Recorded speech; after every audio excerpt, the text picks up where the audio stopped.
might buy me a new bitch. Just might cop me a new whip. These little niggas be clueless. Hating on me.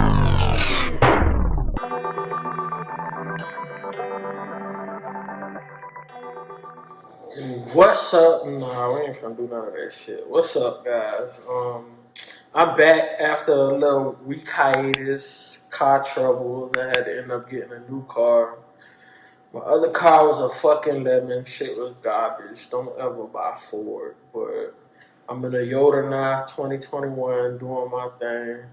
Back on the road, staying safe and dangerous at the same time. If you know, you know. And today's video is going to be on the topic that I've been thinking about for a long time, actions versus inactions. And I wanted to record this one because there's a lot of people around me, or there's a lot of people in the world, I feel like in general, that need to hear this shit. Like, I'm going to start off with a quote that from a good friend that I had a little minute ago. And, you know, life happens, so we're not friends no more, fortunately or unfortunately, however you want to take it. But she told me that life is a culmination of, or at the moment, it's a culmination of every decision you ever made prior to that. So your yes and no's, not maybes or in-betweens. Your yes and no's, your actions or your inactions. Like, and a lot of people don't realize, like, the things you do affect your life in so many positive ways, but the things you don't do, I feel like it's like one of the biggest things that people sleep on. Again, like I said, actions versus inactions. Like, action, one of the things I do, or I do every morning, is I get up and pray, meditate, and do my affirmations. And occasionally read my Bible here and there. But that's an action, right? But then the day before, my inactions, like, tomorrow I need to do X, Y, and Z. So it's the potential of what I can do for the next day or the next minute, the next hour, the next second, whatever you want to call it. Again, actions versus inactions. And a lot of people don't realize your inactions is normally what motivate you to do better the next day, or what can potentially change what you're doing the next day or the next minute or the next hour, like I said. So when she said that shit, at first I thought it was just like word gumbo. Like, you know how people like to put a whole bunch of words together and make it sound like it's this profound thing. But as I sat on it, it was told to me 5 years ago. So that's how I could show you that it's very prolific and profound in a way.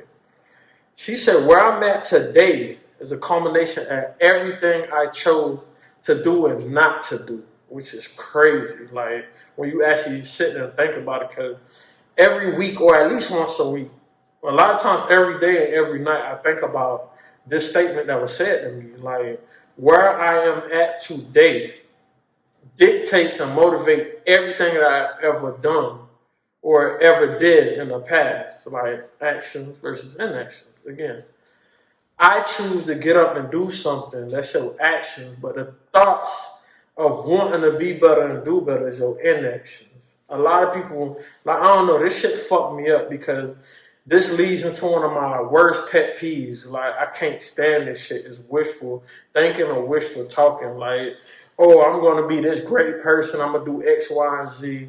And I'm just going to create this world that don't exist right now out of thin air. Like, no, your actions showed me that you're not capable of doing that at the moment, at the stage you are in life right now. Again, like I said, like, even like things, I give you examples from my own life. When I was diagnosed with stage 1 bone cancer at the age of 27 years old, I believe, August 17, no, I was diagnosed prior to that. August 17 of 2017 is when I had surgery. After surgery, the first thing I did was do what I do best, clown, make jokes, whatever. But, you know, the next morning, I'm roasting my mama, my sisters, thank you, my ex, thank you, my nurses, my surgeon, thank you. I'm roasting all their ass, but the surgeon come in and tell me, you're going to be in this hospital for like 3 months. 3 months? Bitch, I got shit to do. That's not gonna work. Like for somebody else, you could tell them that and have them out of commission for that long. But I was out the hospital 6 days, like literally 6 days. Occupational therapy came in, physical therapy came in, and then my nurse team came in. It was like, yo, there's certain things you have to do before we could even think about discharging you out of this hospital. Like, you got to be able to use the bathroom on your own. Like, get up and go and able to pee. A lot of people that had surgery don't realize, or they know, but other people that haven't had surgery don't realize that there's certain bodily functions that's not norm, especially when the connection between your mind and body is like severed in a way because I had nerve damage. So if I couldn't pee without my catheter, I wouldn't be able to go home. If I couldn't walk X amount of steps, I wouldn't be able to go home. If I couldn't go up and down flights of stairs, I wouldn't be able to go home because my apartment had this steep ass stairway to even get into the apartment. And I'm gonna get real passionate because this is like one of the things I love to talk about, and it's one of the things that I see where a lot of people could correct, and they'd be so much further in life than where they were prior, just by doing certain little things. But back to the story, right? So you won't be able to go home for a good like month and a half minimum, but 3 months is the time that you need in this hospital to get right. 3 months? Fuck no. So every night or every day, I would have to perform certain tasks, my actions. But every night, I would come into realization there's other things I got to do the next day in order to make way more progress. So I forced myself mentally to start using the bathroom without my catheter because one of the times one of the nurses that forgot or she didn't want to work in my room due to, certain reasons that I don't care to discuss right now, but later on I'll probably discuss them when this channel grow and get deeper, pause. But yeah, she didn't want to change my stuff, so I ended up soiling myself, like pee all over me. Like, just as a grown man, I don't even get embarrassed like that, but I felt so violated. I was just like, damn, like, you don't like what I look like so bad that you willing to allow a grown man to use the bathroom on himself, which is sick in my mind, that's sick as fuck. But that's cool, right? Because you only got one time to try me to make me understand that, yo, my life is in my hand and I need to get right for myself to make this make sense, right? So I saw myself and my night nurse come in. Thank God for her little fine ass. But my night nurse come in, my nurse babe, what I used to call her. She was like, damn, this room kind of smelled like pee. And I was like, yeah, I peed on myself. I'm so sorry, whatever. Ooh, out the bed. She was like, it ain't your fault, baby. You just had major surgery. She's Southern, right? Older woman. She was like 35, 36, in between that age. And she was like, okay, I'm going to get you right. She cleaned me up, whatever, gave me a sponge bath, this, that, and third. So next day or that night, I was like, yeah, I got to figure out a way to be able to use the bathroom on my own. Like, that mind-body connection ain't there, but God willing, I'm going to make this make sense. Next day, roll around, use the bathroom. Action. Again, I was in that motherfucker forcing it. Like, it's just, like, damn near about to shit on myself trying to pee type shit. Like, shit, I was like, nah, I got to get out of here. Like, this shit ain't. Well, something, mind you, it was a lady the next door to mine screaming for meds, like, crackhead, jug, addict, like, wanted meds every 30 minutes to an hour. Like, and normally they do 4-hour rotations on your meds. And I was on that good shit. Like, I was on fentanyl, I was on perks, I was just on a whole bunch of shit, right? But occupational therapy come in the room is like, yo, you gotta be able to. Oh, I had this stuff that I had to blow and pause again for my lung capacity. Like, had to make sure this little thing would be able to rise and stay at a certain point. And then I had to walk for X amount of steps per day also, so they know I'm capable of doing this shit on my own, even though I had somebody at home with me that was willing to help me out too. Boom, got that shit out the way. Mind you, this like probably day 3 ish around there. So then physical therapy come in, or I probably got a flip. I think physical therapy was the one that had me doing the steps. Occupational therapy was the one that told me that I had to go up a flight of stairs. And this shit right here was the worst. Like, because my right leg is where I had, or my right hip is where I had surgery. So the nerve damage on that leg is what caused it to be so hard for me to do certain stuff. So going upstairs, I had to use a cheat code, like actions versus inaction. If I was any regular Joe Smo, I would have been like, I can't do it. This shit too hard. Fuck it, fuck it, fuck it. I've dealt with shit way worse, in my opinion, than cancer. Like, way worse. Mental shit, physical shit, a whole bunch of shit. Like, I done seen a lot, been through a lot, whatever, right? So fucking, I'm like going upstairs. So I get to these steps, and you would have thought, and mind you, I'm in a walker at the time because I had to learn how to walk again too. So I'm at these steps, and you would have thought this shit was like Mount Everest or something. Like, this shit, mountain's crazy, right? Affirmations, but synchronicity, alignment, all that shit. Talk about that shit later. But I look at the steps, and I'm just like, okay, like left leg cool. I get up one step, boom, I got this. Right leg, I'm like, get up. Shit would not move. Get up, shit would not move. Get up, shit would not move. I'm like, yo, like, how the fuck this is my body? Imagine every time you had to take in a breath, you had to think about doing it and telling your body, like, okay, breathe in, breathe out, right? Crazy, but every breath was like that. Even in your sleep, you had to think about doing this shit. It'll be wild. You probably lose your mind. So I take the first step with my left leg, boom. Right leg, I grab my right leg and kind of like force it up.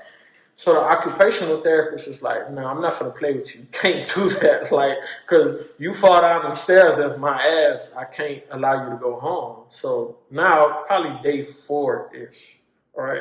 Or maybe day 4 going to day 5, because I've seen these people like 4 to 5 times a day. It got to a point where I was just like, I can't stand you, motherfucker. Like, get the fuck away from here. Like, especially when it was time to go to sleep, they'll come wake you up, provide those meds, do you want food, whatever. And it's their job to take care of you, but you at such a fucked up state of mind, it's just like, I don't want you people here because I'm just trying to get right, all right? So then day 5 rolling around, I'm just like, man, actions versus inactions again. I could have easily been like, yeah, I'm finna walk, do whatever, I'm getting out of this hospital. That's my inaction. That's my thoughts. That's what happens in this metaphysical realm that ideas start from, then, you know, they end up in your head and they work their way into this physical world, right? So that night, I go to stretching my leg, pulling my leg up, you know, extending my leg out, doing a whole bunch of stuff that's going to get me right and get me prepared so I can get the fuck up out this hospital because I'm already sick of it 5 days in. So imagine 3 months, I'm going to lose my mind, all right? So then I was able, fast forward a little bit, I did a whole bunch of stuff I needed to do to get right in the morning, pass a little breath test or the little machine, again, pause. Was able to use the bathroom on my own, even to do number 2, number 1, whatever. 5 days in, 6 days now. So occupational therapy is not going to come in to the afternoon, right? Like later on that day. I end up getting up, walking, doing my steps, doing everything I need to do. Now we get to these stairs, right? This is like, at this time, this is like Godzilla. This is the final boss. I'm ready for this motherfucker. Like, and at the time, I wasn't like a light dude either. I'm like 230, but like, not fat, but like solid. Like, you know, you could tell a solid shit. But solid, 230. So I'm not lifting no baby. I'm lifting a grown man. You feel me? Like I wish I was 115, 120, 135, 140 like some of these dudes that I know. But I'm a grown man. I'm damn near 2 people at the point. All right. So I get the first leg on there. Boom. Get the second leg. Took a little struggle. But now I'm out of breath. 2 steps or little step, but 2 footwork steps, I guess, right? I'm out of breath. I'm like, fuck, this shit killing me, man. So then I was like, nah, hell no, you ain't tired actions. Boom, second step. Left leg, right leg, still burnt out. But I look up, I got like, because I had to do X amount of steps too, because I think I had like 20 steps at the crib, something like that, 15, 20 steps, right? So one by one, I'm just boom, boom, boom, boom, boom, boom. I get at the top, Rocky Balboa moment. I'm up like, whoo, I did this, my. She was like, nah, you gotta go down. I was like, man, stop playing with me. Like, you told me I gotta get up these steps, but she was like, what if you gotta leave the house to come to an appointment? Right? And I'm just like, wow. But mind you, actions versus inactions again. I could have bitch, moaned, and grown, whatever, but I was like, I gotta get down these steps anyways to get to her, right? Or she behind me. But to get back into my room, because walk down the hallway to get in the room, all that, whatever. It's like, fuck it, I gotta do it. Boom, boom, step by step, step by step, step by step. She got my walker at the top, so I can't do nothing without it when I get to the bottom. She get around me, boom, I get down. She was like, man, we gonna clear you to go. Like, you determined, you motivated, you getting right, you making it make sense. So how can we not let you go? Mind you, I was told 3 months. 3 months, month and a half minimum, but 3 months is like the ideal time frame by the #2 ortho-oncologist in the whole United States, Dr. Timothy A. Dammer. I'll never forget this man's name because, you know, he was a vital aspect of saving my life type shit, right? So, occupational therapy cleared me, physical therapy cleared me, my nurses cleared me. I need the one, you know, the one yes that really mattered, the top dog, the head honcho, the ortho-oncologist, right? He come in like, everybody say you good, right? Everybody say good to go, whatever, whatever. So somebody go get the car. By this time, my mama's sister's gone. They flew back to Florida because they had flew up to come save me, or to make sure the surgery goes straight. And you know, it's a whole bunch of emotions, crying, all that shit. They go get the car. My ex go get the car, bring it around. You know, it's a mission to even get me to the car. They wheelchair me in there, but then I get to the car, put one leg in, the other leg, dead leg, I have to like strong arm the motherfucker. Like, boom, I'm in.